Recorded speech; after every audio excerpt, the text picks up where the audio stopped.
Robert Finley, welcome to eTown. So good to meet you, good to hear you. Bernice, Louisiana sounds like a small town. Yeah, it's about 1,600 people. So. 1,600 people? But they're good people. Yeah, and so growing up there, everybody knew everybody, and everybody knew what you were up to? Well, I actually didn't grow up in Bernice, but I've been there for over 32 years, so yeah.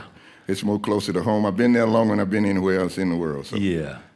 Now, I understand when you were growing up, you had a love of gospel quartets. The music, that music spoke to you in some way, right? Right. My mom and dad all sung in gospel quartets, and we had to sing in the choir whether we wanted to or not. So. Yeah. And was your family was pretty religious? Very religious. Yeah. Well, to be honest, we wasn't allowed to even play blues on the radio, more or less than be caught singing it. Yeah. But you know, kids will be kids. Yeah. Is that story true about you getting some money for new shoes? Very true story. Yeah. So tell us what happened.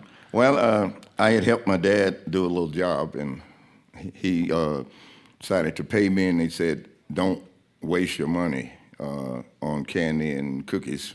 He said, "I want you to do something with it." So he sent me to town. This was to be my first time to actually pick out my own shoes.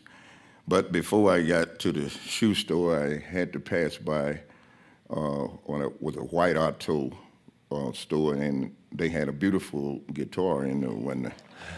How old were you when this was happening? Oh, I was 10. 10. And this guitar it had a price on it of $19.95. And I had $20. Because the moral of the story is I didn't know nothing about taxes or anything like that. So the lady, when she added it up, she was telling me what it was going to cost. And I say, "Ma'am, we're looking at the sign. It says $19.95, okay?" All right. And it was 5 of us little boys, me and 4 of my friends. So our plan was to buy the guitar, get the nickel back, and buy some bubble gum on the way home. Because bubble gum was a penny then. So yeah. I said, five of us, we'll have a piece of bubble gum apiece left. So that's how that happened. And really on the way home, probably just in my mind, I thought I wrote my first song on the way home. Oh, wow. But the guys, my dad wasn't very pleased with it, but at the time he said, "Well, it was your money," but he said, "You wouldn't spend all that money on that guitar and can't play Mama's Baby." And I was determined to play Mama's Baby. So, you know, before he passed on. So luckily I did learn, and he supported me with uniforms, and I began to play in a gospel group. Oh, cool. At the age of 12, it was the Gospel Bells. The Gospel Bells. And when you're talking about Mama's Baby, is that Shortening Bread? Is that what you mean, that song? Or what's the, no, what's the song? It wasn't that. He was just saying, that was just a slang he used, "You can't play Mama's Baby." Oh, you can't play anything, I see, yeah. Can't It wasn't a play particular anything, song, yeah. And so I was like, okay. I'll show you. I'll play something. Yeah. But I'm going to be honest, first starting off, I wasn't that good. Nobody starts off good. Yeah. And the only way that I could really get, most of the time when I started playing, my audience would walk away or leave. So I came up with this solution. I say, okay, I volunteered to play for the guys at the detention center because I knew that was one place my audience couldn't walk out on me. That's pretty funny. That's pretty funny. Well, then that trend continued when you were playing in the Army, right? So you go to Germany how old were you when you joined the Army? I joined the Army at the age I went in on my 19th birthday. 19th birthday, yeah. Yeah. And then, so you're a teenager still, but you're over there, and pretty soon you get in a band. Well, I was blessed when I got off the train the first day. I got there on a Friday, and I didn't have to report to duty till that Monday. So they took me to the recreation center to showing me around the post, and I checked out a guitar. And as I was chording and playing, a young man walked in and said that their lead guitar player had just ETS and was going back to the States. And they had a show that Saturday with no guitar player.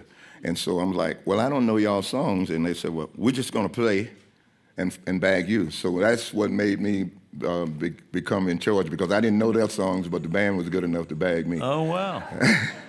Wow. So, and you were doing cover songs, and this is 1970 or 71, something like that? This was in 1974. 74. And then, that were you playing mostly for people on the Army base, or were you playing in the town for the townspeople too, or?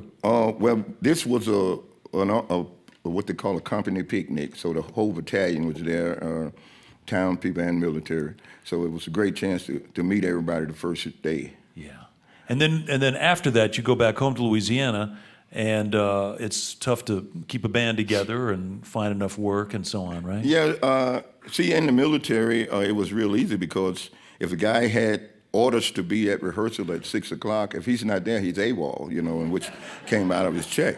But once I got back to the States, Willie may show up, he may not, because these was all young guys. They wasn't seasoned like these professionals that you got here today. Yeah.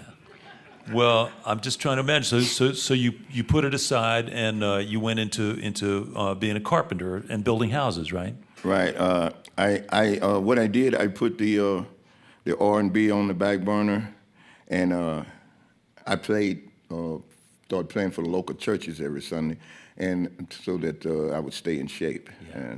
And I played for all of just about every church in the community, but I would play with them all of the local groups that was quartets.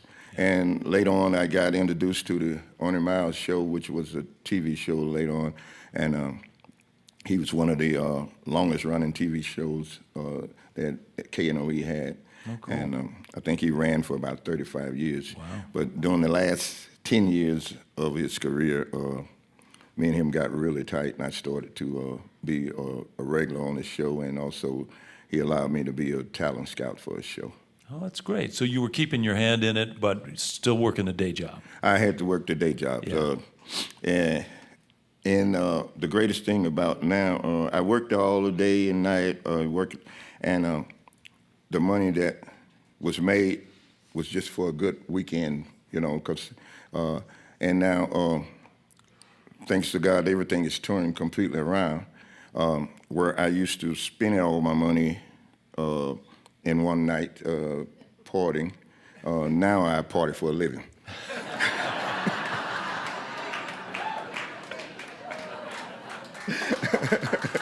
So,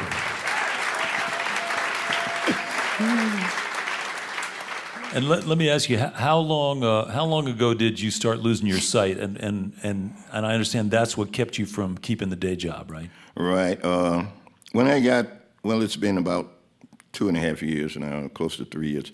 I got to where I couldn't tell the difference between a 3 and an 8, or so the numbers on were the tape measure. On the tape measure, yeah. Right. And I got to making mistakes on my cuts. Yeah. And when you've been doing something all your life, you're supposed to be good at it, and you're supposed to be, I considered myself as one of the best in the community. And I noticed that I was going from the best to the last, and then before I humiliated myself, I just decided to pull out of it. When I did, sometimes men don't like to go to the doctor, and when I did decide to go, I had almost waited too late because I had lost all of my right eye and probably 60% of my left one. So, but it's not said as a pity party, because it took me losing one thing in order to find myself for what I feel like my true calling were. Yeah, yeah, and I understand that the Music Maker Foundation is a group that came and helped you get an instrument and get your record together. And is that right? How did they find you even? I was in Helena, Arkansas, bussing. Playing on the street. Playing on the street, just having fun, but I was doing a pretty good job of it and making pretty good change for an unemployed man. Yeah. And this guy came up and stuck this camera in my face, and I was like, okay, it's okay to take a picture, but you need to back a little bit or something. But he was determined to get everything, every little thing. And so when I did take a break, he contributed to the hat. And he asked me a simple question. He says, man, you're good. I said, thank you. He said, how'd you like to do this all over the world? I said, well, I ain't got nothing else to do, you know. But I thought he was just talking. I really didn't pay him that much attention. But I gave him my info, and sure enough, the following week, he called. And when he called, he asked, did I mind if he come to Bernice, Louisiana? And I said, well, man, Bernice is such a small town. I say, and you guys are going to be traveling. I say it'd be cheaper for me to come to you.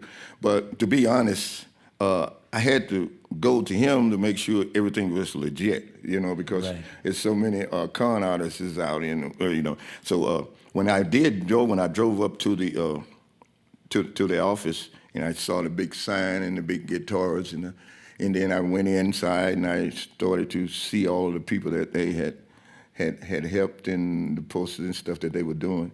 And I was anxious to get aboard. And so we went right then and started recording. And so when we recorded for 2 days, recording and photo. And it was like, let me know when you get tired. I said, man, you don't know how long I waited for this, you know? Wow. That's such a great story. And then, of course, you've got that second project, The Murder Ballads, which was a 5-song EP for that graphic novel. Mm. And then now you got a new album, another record coming out called Going Platinum. Yes. Yeah? Is that more about the record sales or your hair color? A little.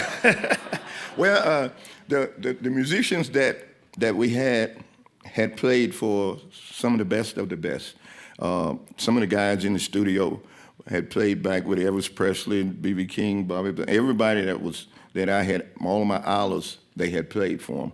And they would tell me stories about, and you know, I really didn't, I wanted to believe it, but it was too good to be true. So the next day, they brought photo albums and stuff from the house and showed me where they grew up with Elvis and them and stuff. And see, I'm 63 years old, and I was the youngest person in the band, so you know that they had to been out there for a while. Yeah, that's wild. Well, listen, Robert, I think it's an amazing story, and it's great that you're on the road. You're traveling. I know you're playing festivals and playing clubs and recording, and again doing this new project with Dan Auerbach, and just sounds like things are going well, and you're getting to do something you were born to do and that you love doing. I'm living my childhood dream. Yeah. Well, let's get back to music. Welcome back, if you would, Mr. Robert Finley from Bernice, Louisiana. It's just a little bit too fast, but I know it's a snake crawling in my grass, and one of these days I'll catch his ass. Hi, this is Nick Forster from eTown. If you want to stay up to date with all the performances, interviews, and behind-the-scenes footage, click the subscribe button. Thanks.